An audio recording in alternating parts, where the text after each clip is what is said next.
All right. By the way, Vince, you're not on mute. Hafaday and good morning, everybody. I just wanted to explain the purpose of this meeting, which is a joint meeting between myself, former Governor Gutierrez, who is the administration's permitting czar, and Bert Johnston, who is chair of the Governor's Task Force to Reform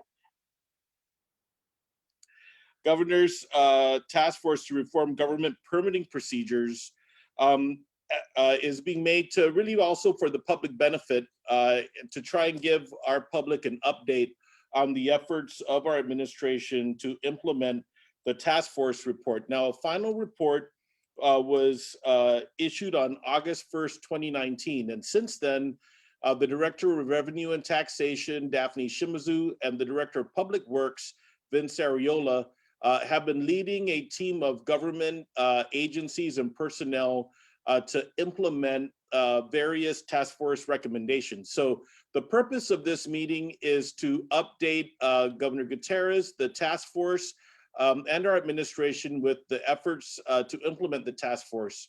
I really do foresee this as the first of a series of public meetings. I am aware in recent months of a backlog in permitting that is causing a delay in some of the economic recovery and expansion projects that we have planned. And in particular, understanding that there's been staffing issues in certain areas, but also appears to be perhaps some areas in policy and interpretation of the law that we would like to probably get into next. So at this time, what I'd like to do is our meeting today will focus in on the implementation of the task force report.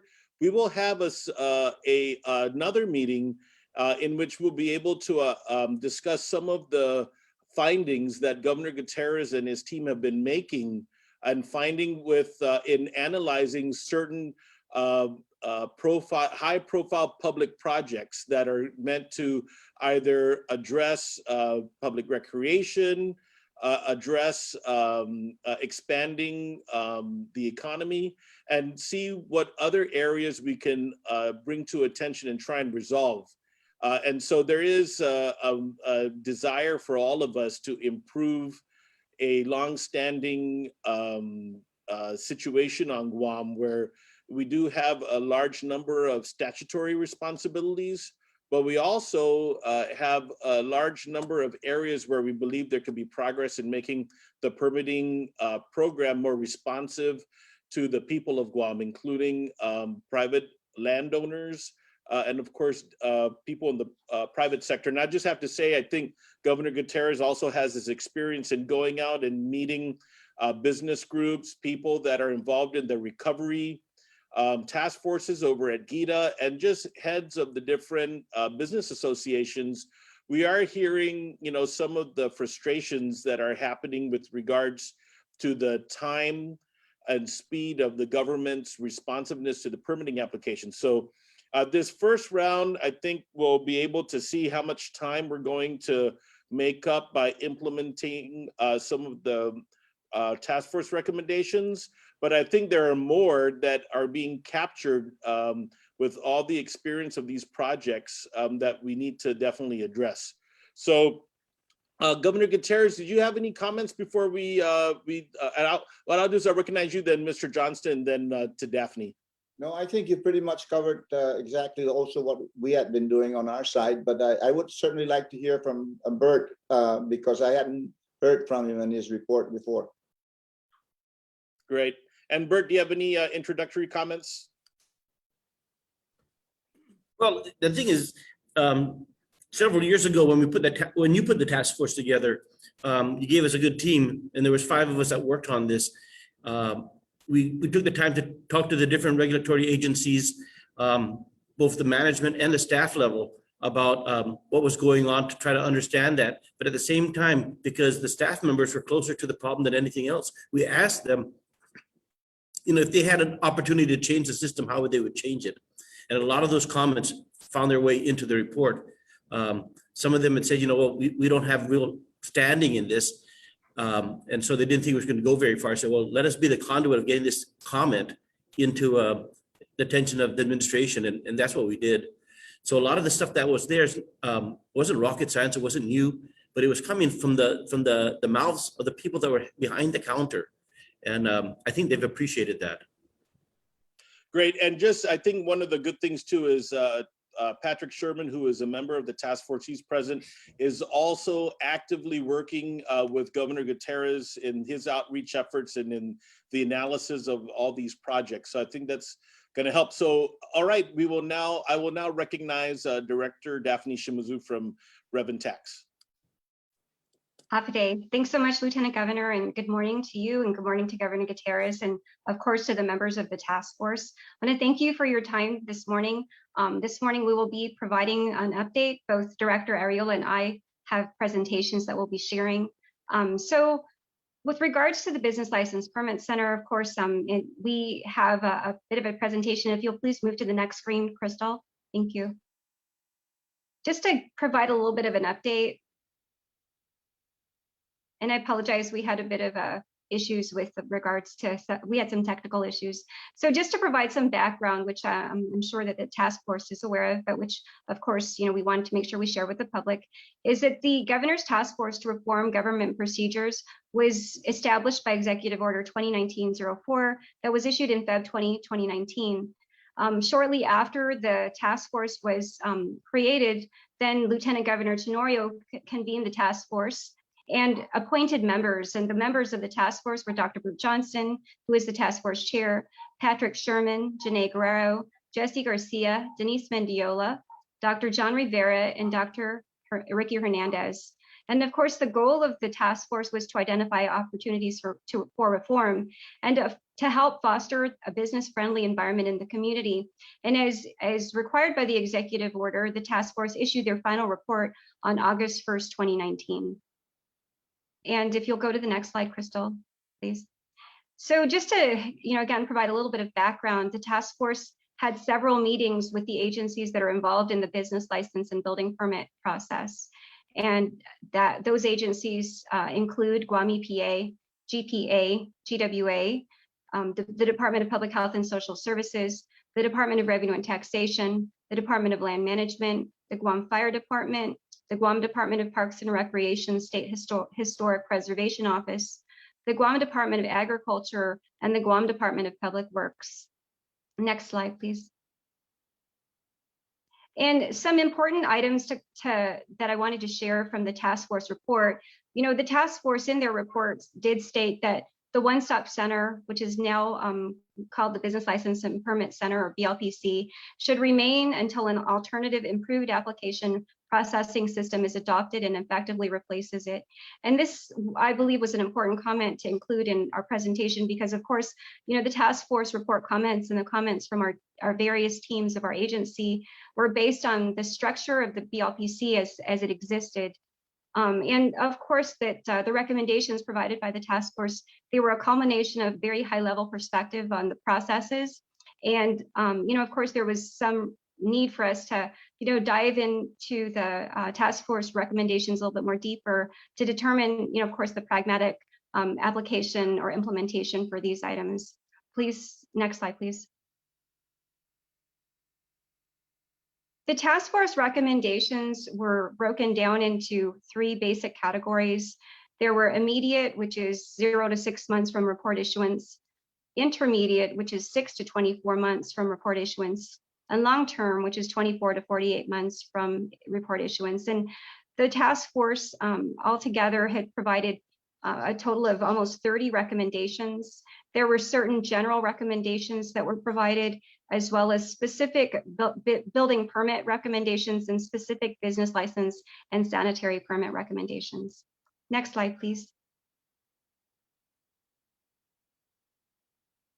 So just wanted to go over some of the general recommendations that were provided, and these are the immediate recommendations.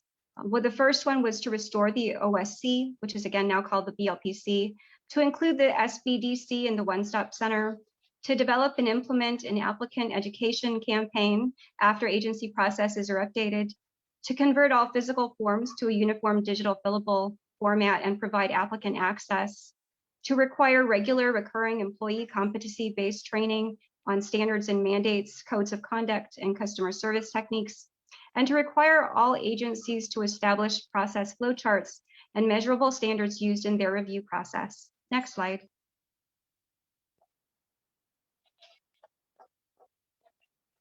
In addition to that, also the general recommendations for the immediate general recommendations included establishing a system to receive applicant feedback, establishing a system to encourage citizen reporting on non-compliance and abuse, and establishing a unique application identification number to be used by all review agencies.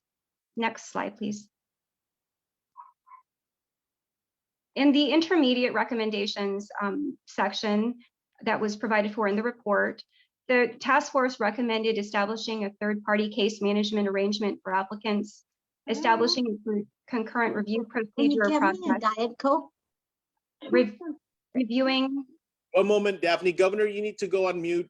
Welcome to the meeting. Half a day, Governor.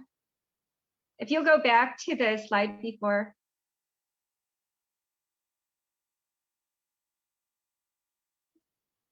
The previous slide, 2 slides back, please.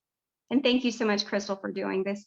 So in the general recommendations, the intermediate, again, establish a concurrent review process or procedure, review agency mandates, including doing a fee review, considering a one application fee at application submission that's dispersed to review agencies.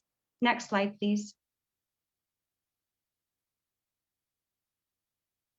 Also to review agency standards for conflicting interagency requirements, which of course, Lieutenant Governor, as you mentioned, this is something that's very important that we look at, and which Governor Gutierrez, as his permits are, and Patrick Sherman and the team are looking at as well. Considering certifying private bonded inspectors to perform required compliance inspections, establishing a standardized administrative appeals process for permit license denial. Next, please. Next slide, please. And the long-term general recommendations were to establish an online application process and to establish and fund and elect a non-agency entity to drive the creation of a unified service platform with recurrent maintenance, upgrading, and licensing funded by application fees. And what I wanted to note here was that, of course, our team has been working to toward an online application process, and that's something we're expected to complete or at least have in pilot form by the end of this year in 2021. And it's the type of system that we're really looking toward is something is a system where we do have all agencies who are able to access a single platform, as opposed to different agencies accessing their different platforms. So, we are looking toward a unified service platform for this. Next slide, please. And to provide just a little bit of, I guess, an update on some of the immediate recommendations in January 2020, under the guidance of the Honorable Joshua F. Tenorio, we did launch the Business License and Permit Center. We did a soft launch. In May 2020, for the first time in many years, at least for Rev and Tax, it was the first time in almost over a year and a half, we returned to the Business License Permit Center, but we also had land management return, public health, DPW was DPW was always there, but DRT, GEPA, and GFD. Next slide, please.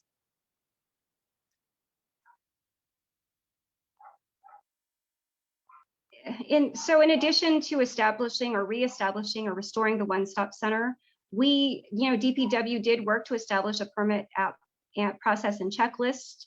On the business license side, we did, when we launched the new business license application form, we did launch a fillable form. And, of course, on the DPW side for the building permit process, that's something that is currently ongoing in terms of the creation of a form. Next slide, please.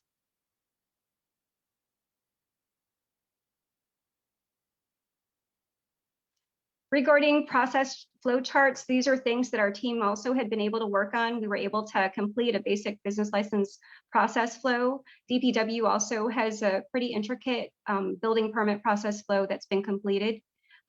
We did have a suggestion box at one point, but of course, due to COVID, we did remove that suggestion box. And now what we're doing is, revisiting the idea of bringing it back so that, now that we're coming to the point that perhaps, we're seeing a huge reduction in the CAR score and also in, the spreading of this novel coronavirus. Although we don't have a system established for a specific system established for citizen reporting on noncompliance and abuse, you know, on the DPW side, on the DRT side, we do receive calls regarding, you know, the various aspects of the business license and the building construction regarding business licenses and building and construction compliance. And regarding the use of a uniform or unique application identification number, this is something that's in process for the building permit process.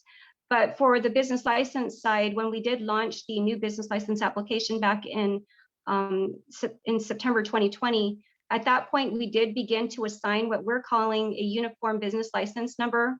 And that uniform business license number is utilized across all agencies for tracking and has been since September 2020. And in addition to that, when we did launch the new form, we wanted to share this because I know this was an important point, that you know, it did allow for us to have some level of concurrent review, so that, you know, at the point that it's allowable for those agencies that don't require you know, some type of clearance from another agency, but can review documents on their own, we have you know, moved forward with a process or a system where there is some level of concurrent review. Next slide, please. There were certain specific permitting recommendations, and I'll just go through these a little bit kind of briefly. If you could go to the next slide, please. On the immediate side, it was to consider the self-certification application program for engineers and architects, to hold mandatory regular recurring meetings, and also to establish a standard for determining the base price of a project for assessing review fees. Next slide, please. And there was one long-term recommendation, or sorry, one intermediate recommendation, which was provided for in the task force report, and that was for the review of agency processes, so that for simple projects, you know, for a simple building project, that there could be a simple process for that, as opposed to, you know, having you know, the same process or process or policies apply to a simple project or a simple building project as to a large, pretty intricate or elaborate building project. Next slide, please. The task force also provided for some specific business license recommendations, including, and if you can go ahead and move to the next slide, mandatory monthly briefings by all agencies involved in the business license review process, reconsidering requiring a separate peddler's license for special events for existing businesses, mandating an automatic cancellation process for expired business licenses, and considering an umbrella business license for fair organizers that covers vendors. With respect to a couple of these items, just wanted to give a little bit of an update. We did implement a cancellation process, which is automatic for expired business licenses. DRT implemented that back in March 2021. We're still working to refine the process. Of course, it's new, but it is, again, something that we had thought of for many years, and you know, we wanted to move forward. And again, we're still working to refine that process. And in the area of business licenses for fair organizers, we do have a system in place already, an umbrella system, although that system covers specific to activities. And to clarify, so if there is an event that perhaps where there are food vendors and retail vendors, a single business license can cover all food vendors, which, you know, of course, requires sanitary permits. But there would be and there could be also a single business license that covers all retail vendors. So although there may be multiple types of business licenses required, it is possible for there to be at least a single license just for the various business activities. And if you could move to the next slide, please. And considering having a DRT one-stop clearance process, and with regards to this particular recommendation, back in October 2019, we did station representatives, not just from the business license branch, but also from our real property branch and our collections branch, and they all have been stationed down at the Business License Permit Center in the DPW compound since October 2019. And this was important and very critical for our businesses or our potential businesses, because now where before you had to go to Barragata, even if you went to the Business License Permit Center and at DPW compound, if you had a clearance issue for taxes or real property, you still had to go to Barragata to get those clearances. We made it so that we actually stationed people at Business License Permit Center, so that's no longer required. And again, those branches are business license, real property, and collections. The last two recommendations with relating to business licenses had to do with public health, safety and health inspections, and also with schedule inspections for sanitary permits. And again, if you could move to the next slide, please. As a summary, of course, our team has been working to meet. We've worked to make progress to address a lot of the business license and building permit issues, not only the ones, and of course we thank the task force for putting this report together because it was very well thought of and has a lot of very good information. But also, as we've discussed other items, and again, as you mentioned, Lieutenant Governor, there are items that, that were perhaps maybe more detailed outside of the scope of the report that as well are being looked at. And we just wanted to as well point out that we really are placing significant focus on working toward an online platform for applications. And that's not just for the business license side, but for also the building permit side. And this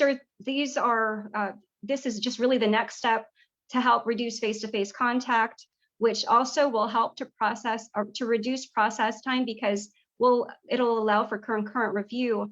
And ultimately, of course, what's very important for our community is to allow for some level of transparency in the application process so that applicants, both on the business license side and the building permit side, will know what their status is at any point in time.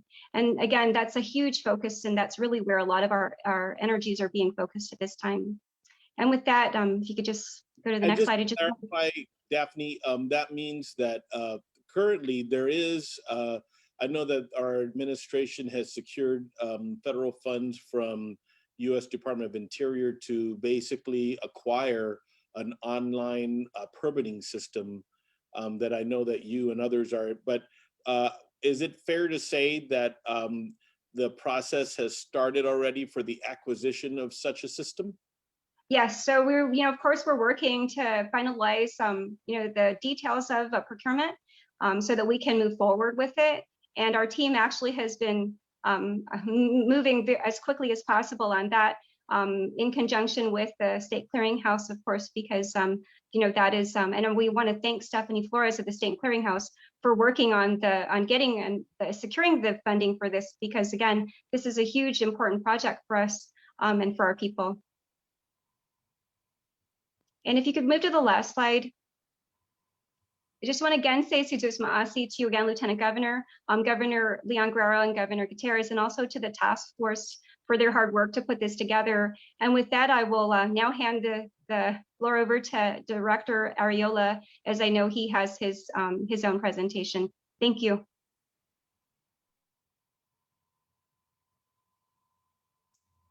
Okay, thanks so much, Director Daphne.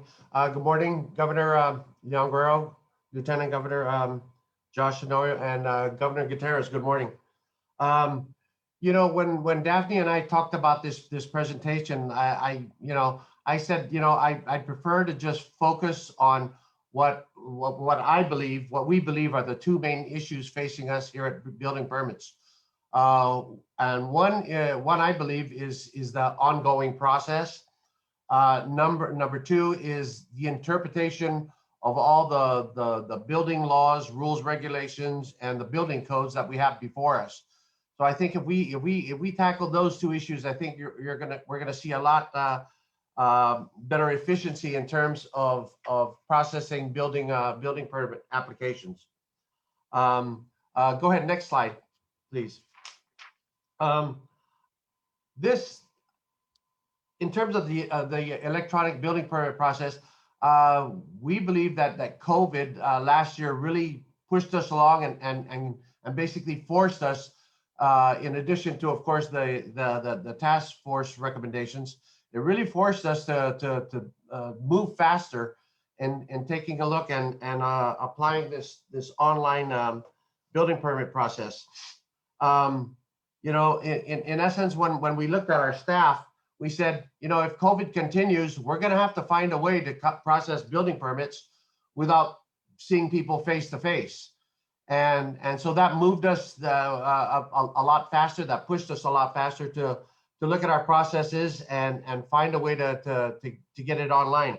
So, you know, in doing that, I think one of the major advantages, as Director Daphne was talking about, is we're going to be able to have simultaneous concurrent agency review. I think right now that what's happening is sometimes depending on the application, you know, they have to go door to door or counter to counter from each agency, and that's just time consuming.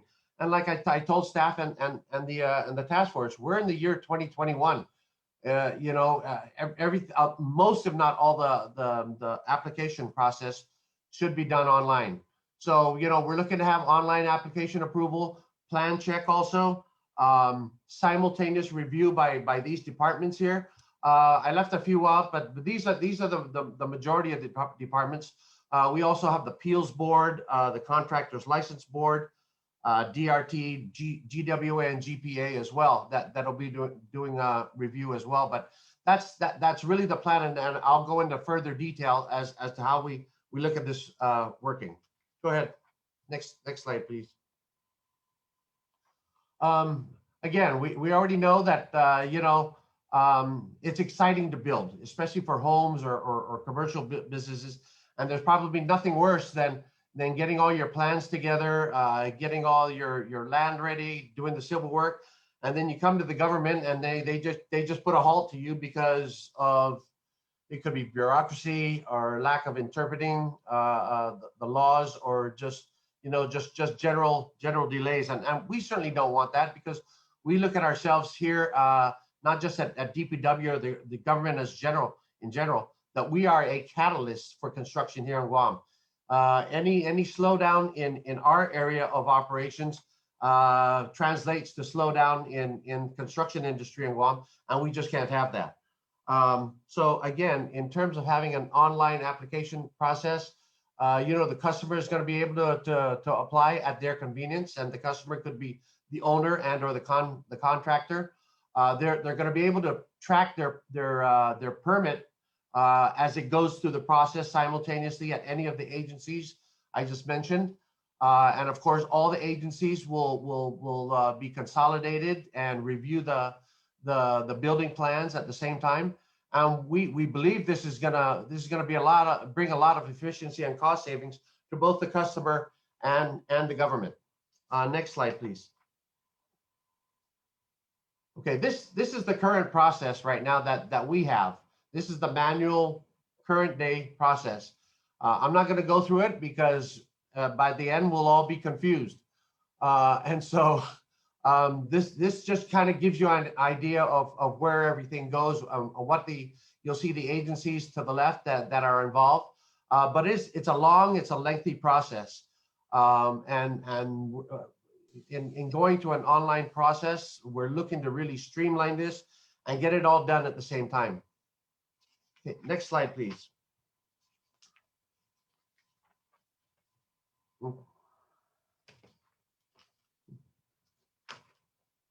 Okay, and then the next slide from there. Okay, so we've gone to that from the slide, the previous two slides. So this is how we'll see our online application flowchart now. You know, as you'll see on the top, the customer will apply at their convenience. It'll be online. The whole application will be online, and it's basically a fillable application. You'll have the name of the customer, the name of the contractor, the lot number, everything that's needed in the same application that we have today. Once that's uploaded and submitted to DPW, the DPW, it'll be either the building permit administrator or the chief building inspector. You'll see at the third box that they will determine where and what agencies that permit application has to go to. Once that is once that's sent out to all the agencies, it's going to be sent out at the same time. The system also has it so that the initial review really starts with DLM Department of Land Management, and the floodplain administrator. If an application goes through and say it's in the wrong zone, the entire application stops, and all agencies are going to be simultaneously notified online that don't even bother looking at this because the applicant has the wrong zoning for their construction. The applicant will be notified, and it's the onus will be on them to figure out the zoning requirements. If it does go through, then everyone's going to be reviewing and processing the application. The good part also is that the applicant, the homeowner or the contractor, will have online real-time access to where that application is. They'll see what division it's at a certain agency. They'll see when it's at EPA, when it's at Parks and Rec, where it is at Guam Fire Department, and they'll have real-time online access to an individual working at those respective agencies to communicate online or telephonically. One of the things we've seen here that's a real hindrance to moving the application process is really just communication. In my past experience, and I'm ensuring everyone else here on the call, if you don't have good, proper communication, it always leads to delays, and we just can't have that. So the system that we've seen and that we're looking at provides for clear, consistent communication among agencies to the owner or the applicant. I already talked about the agencies reviewing at the same time. Also at the beginning, we're also going to be able to assess and analyze the plans to make sure that the plans have to be complete. It's mind-boggling. It's very surprising, but we've seen a lot of plans come in through this department that are incomplete. We've seen plans come in for commercial buildings with no electrical involved, no electrical plans missing. We've seen plans come in with the wrong setback requirements. We've seen plans come in with no connections for water or wastewater. So, we always remind the customer, especially at the beginning, please make sure your plans are complete, because they're paying for it. They're paying an architect, they're paying an engineering firm, they're paying someone to do those plans. The other part that I want to bring up here as part of this the new application flowchart is it's not just a matter of having an online system and press the button and all of a sudden we're going to have it. This is going to require quite a bit of training on our part, for our people, for our employees, and for the employees throughout the government agencies that are relevant to the application process. In most of the cases, we're still going to require a hard copy, at least two original hard copies, and two CDs. The rest will again just be uploaded online. Next slide. In summary, we as Daphne noted, we do want to implement an online building permit application process by the end of the year. We are at about the 1 yard line to issue an RFP for the procurement of a software application. We've been made to understand that this process will take anywhere from 12 to 18 months for full, complete transition and operation. I already talked about training of employees that's going to have to be included here.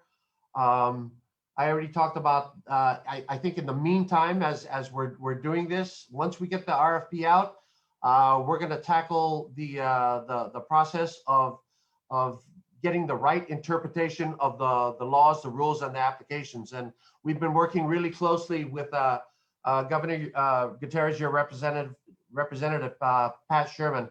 So I think that's the next leg of this process that we have to work on, because if you took a look at any one of the statutes or any one of the rules and regulations, and you asked 4 or 5 of the different people how to interpret it, you're going to get 4 or 5 probably different answers. So we want one interpretation, and everyone follows that interpretation. I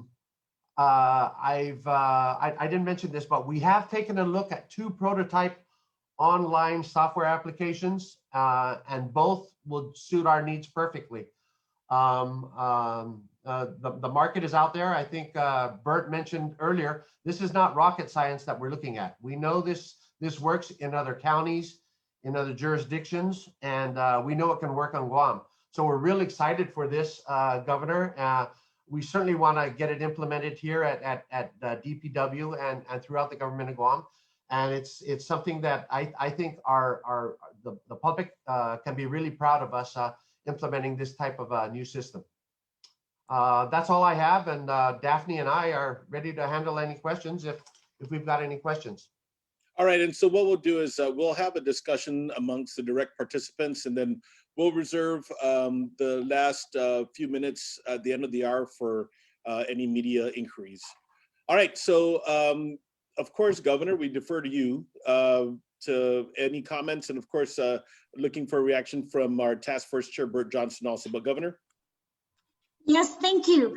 I think since we started this task force, I just want to also thank Bert and his people for really doing the research and moving forward with these recommendations. I really do appreciate it. You know, construction industry and building, of course, is one of our major economic industries also in our island. And certainly our administration is very favorable to development, but, you know, we want to make sure it is a very conscientious and very focused, sensitive to protecting our environment and complying to laws, rules, and regulations. But we're very supportive of development, and we want to move development as fast as we can. And that's why, thanks to Lieutenant Governor, he stood up this task force to move it. And I think a lot of the work that has been done is commendable. And I think a lot of the recommendations that are being put forward are on its way to being implemented. I am looking forward to the online application, because I think that's going to be a major significant impact in, like Vince, you said, efficiency and cost savings, not just for the government, but also for the developers themselves. So I just want to assure our people out there that yes, you know, bureaucracy can make bottlenecks, but we're trying to make it as efficient as possible.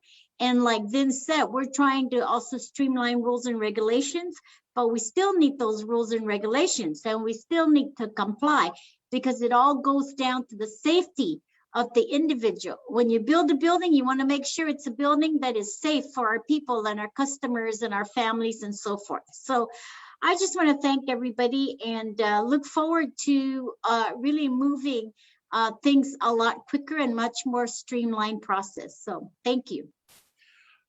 Thanks, Governor. Before we get to Bert, of course, one of the task force recommendations was to review agency processes, right? To simplify the process, and really and I think Vince pointed out that sometimes it's a matter of interpretation. So I know I said we'll have a subsequent meeting that focuses on it, that will focus on that. But I do have to say that it's my understanding, in speaking with former Governor Gutierrez and Pat Sherman, who's on both teams, that there's a tremendous amount of findings and maybe some practices that are being observed right now in terms of consistency between the different regulatory agencies. So before we get to you, Bert, I probably want to just recognize Governor Gutierrez first, if he has any statements or questions, knowing that we are going to be focusing on his findings also. Governor? Well, yes, Governor, I think when you and I spoke last about the possibility of moving some of these projects that are gunked up right now, there's still a lot of them, and they're still coming to me and Patrick. But I know you said something about the Federal Registry, right? And this is for the interim that I'm talking about. where you can just send out an edict to all your departments and directors, at least to make sure that for the interim period, this is how you read this laws. And so that no one person, right now, there's one person that's gunking up the whole, system. But we need to do something in the interim, because daily I get all of these messages for the movement forward of their application. And I noticed that the first one that came to us about a month and a half ago, which you solved immediately when everybody came together, was the iLearn school that they're going to be breaking ground quickly. But there are a lot more like that, Governor. And I hope that we can, in the interim period, send out some kind of an edict on how to read these regulations as a one body. Thank you. Thank you. Bert? Thank you for the opportunity, and appreciate what the governor and Lieutenant Governor have done for this. Also appreciate former Governor Carl Gutierrez's perspective on this, because he's got all the corporate knowledge behind a lot of these things here, and having him on the table is, extremely valuable. I did take wrote down a couple notes during these presentations that I saw that may have be an area of concern. I agree with Governor Gutierrez and Governor Lulian Guerrero that the regulations are there to protect the public interest, and we don't want to compromise that. Having the public interest is one of the reasons we have these rules and regulations in place. But at the same time, understanding that the public is one of our customers, who is the other customer? And these are the applicants, and making sure that we take them into consideration. I listened to Vince talk about, once they come during the application process, if they come to a roadblock such as the wrong zoning, that the application has come to a complete stop, and then return back to the applicant and letting them figure out how to do that. My suggestion is providing advice saying how best to cure this from your perspective, instead of just rejecting it outright, saying, we like your application here, but this is what's missing, and this is how we expect you to cure it. But providing them advice, again, keeping that customer in mind that they are still a customer. Another aspect that Vincent mentioned was about the idea that rejecting plans that were not complete. Well, how do you solve that? Part of it is educating the public on what do you consider a complete plan. If they don't understand what a complete plan is, you're going to get plans that are not complete. So taking the opportunity to educate people and saying, these are the requirements, this is the checklist of everything that needs to be in this plan when you submit it, so that it's corrected before it's in the process. Because by the time the regulatory agencies get around to realizing that this is not a complete plan, that customer may have lost 3 or 4 months of activity. Vince also mentioned this idea about training the employees in this process, and that's extremely important. The employees have to be cognizant on that, but on the same aspect, your customers need to be trained on that also.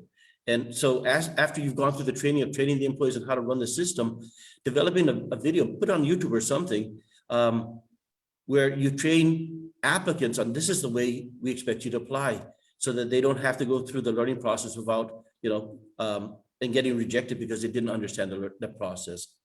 And then the final question I've got is, you're in the process of procuring the online platform. Have you identified the initial funding for that? Funding is secured, Bert. We have secured a nice sizable grant from the U.S. Department of Interior to basically acquire software, a software solution. And what we had suggested in the application is developing a fee for the application to pay for the recurring maintenance of that software and the hardware that is necessary. Because what we've seen in the past is we'll get grant funds or some source of funds to procure something, and then after several years, it just dies out because there was no maintenance on that. And making sure that you've got an application fee involved in this that will help pay for the recurring cost of maintaining and running that system, so that it's not here for the next couple of years, it's here for the next 50 years. Yeah, and we can do, I think that both directors, depending on, they can figure out through the AAA process. I think they have the statutory authority to address that for sure. That's in the works, yes. But just watching what's been presented before, I mentioned this to the task force. You guys have done a commendable job about putting this stuff together, considering all the different challenges you've had. And the pandemic is just one challenge. There's a lot of other challenges that were thrown in. But you guys have done a commendable job. And the fact that if a lot of these processes were in place before the pandemic, it would have been easier on this population and then the staff of the different agencies if these recommendations were in place. Actually, we were on our way, Bert. I remember this because you gave us a very nice report also. And we haven't been into like 1 year into our administration when the pandemic hit. And of course, we have to deal with that. But even throughout the pandemic, I know that that we've been working towards some of those recommendations. So yeah. Yeah, and it's obvious, it's commendable that you guys have done this already. Thank you, Bert. Pat Sherman, Yes, hi. did you want to have anything else to add, Pat? No, I think you got it pretty good, much covered. I'm looking forward to our next discussion on some of the next steps that we're going to do. Yeah, so what I'd like to request former Governor Gutierrez is, since Patrick is basically active both as a member of the task force and has been in your working group, I'd like maybe, if Bert, if it's okay, if you can convene your task force members. It doesn't have to be a over exorbitant amount of time, but I think that there's some legitimate findings that former Governor Gutierrez is compiling that definitely want to get your input. And then I would like to plan a subsequent meeting. I would probably invite Governor Liu. I'll invite the heads of the permitting agencies or those divisions, so we can kind of maybe outline some of the concerns that are coming up, but really try and take us further into trying to either streamline the process or maybe correct some of the disparities going on, because I think Vince hit it on the head. And I always get this, I know the governor and I in our prior careers get this also. It shouldn't be, the answer to your question shouldn't be based on whoever it happens to be at the counter or the window at that time, right? There should be the same response and the same instruction to anybody, no matter who goes there. And I think that's what we need to strive for. And I think that that's maybe what maybe our goal should be in giving instructions to our agencies about how the statutes or the regulations are to be interpreted.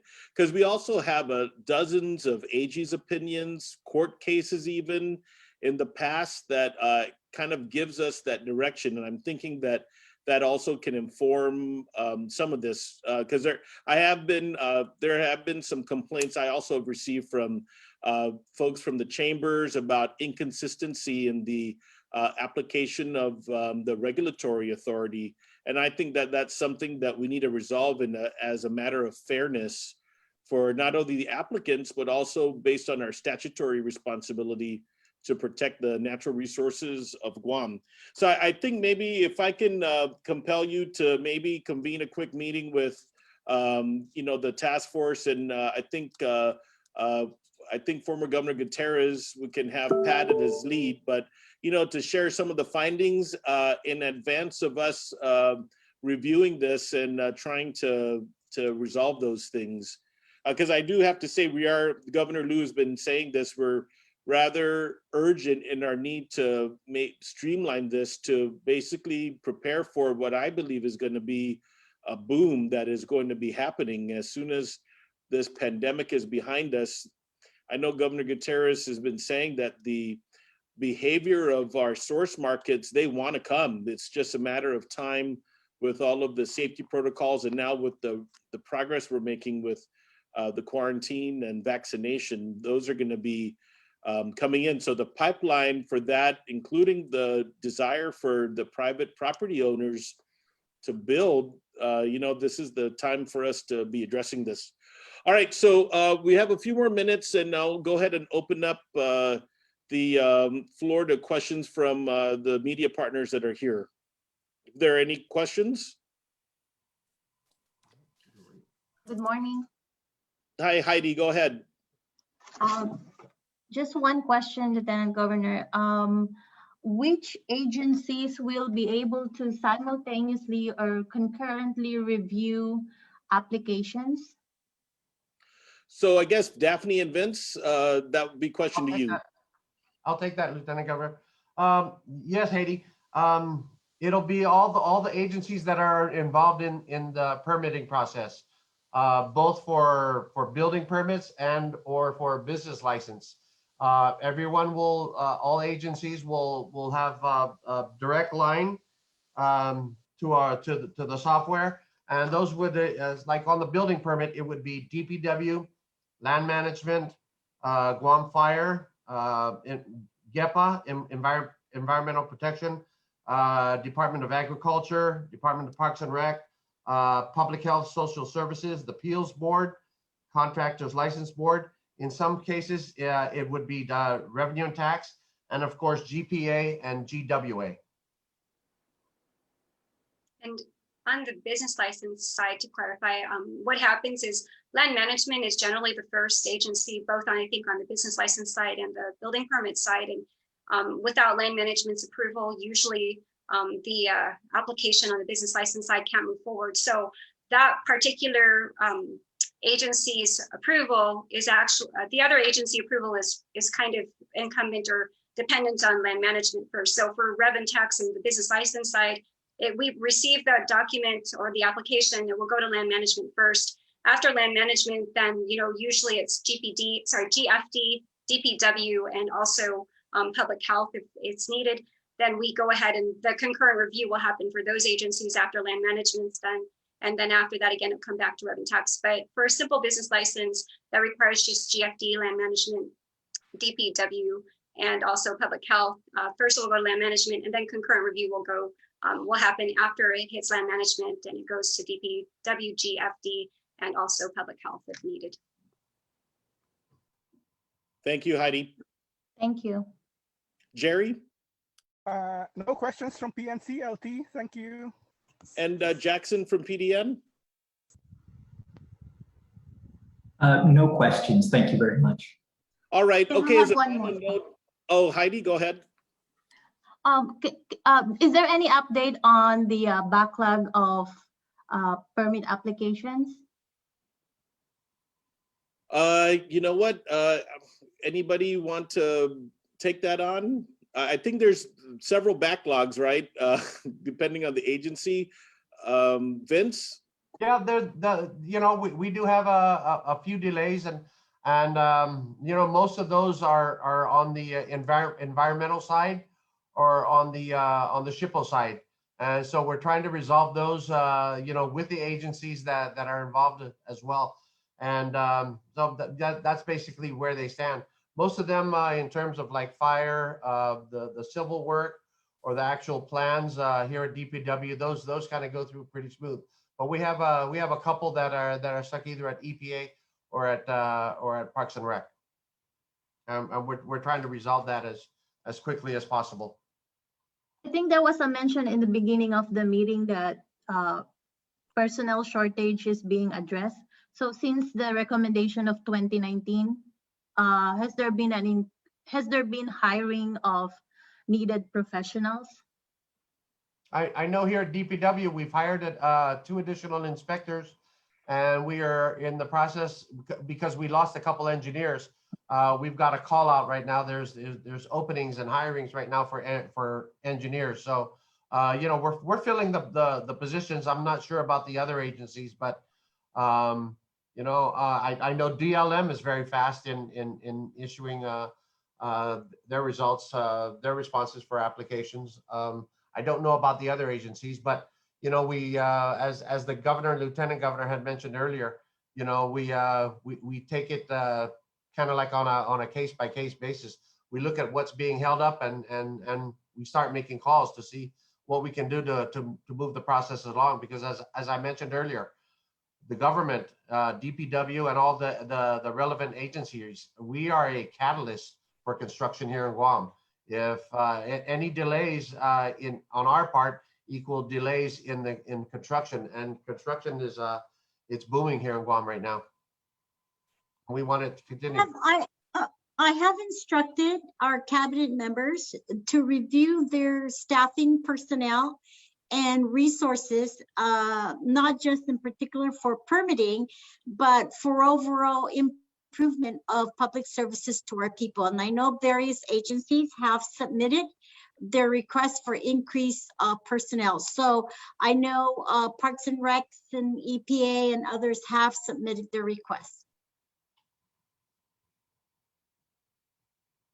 All right, thank you, Heidi. One last note too, I think one of the recommendations is the administrative review process. So I just tell Bert that our legal counsels are reviewing that matter right now, and I know it's within their plans to work with the Office of the Attorney General to set up a administrative review process, so that that's another way that applicants can make sure that there is uniform application of the law and regulations on their applications, and that decisions can be reviewed for conformity to the law and also for fairness. So I think that's another big reform that hopefully in the next few months we'll get a good plan on when we can bring something like that up. Okay. All right. Well, Governor Liu, thank you very much, of course, for your time. Former Governor Gutierrez and Bert and Patrick, I'm hopeful that maybe within the next week or two, maybe you could convene the members of the task force and start looking at some of these findings that former Governor Gutierrez's committee has been identifying. And I do have to say that from my discussions with him, it really has a lot to do with inconsistent application or interpretation of statutes and or regulations. So I'm looking forward to getting your input as we make ways to try and consider some additional clarification and ways we could get these things corrected. Okay. All right. Well, sir. thank you very much. Thank you. Thank you very much. Have a good Thanks day. so much. Thank you.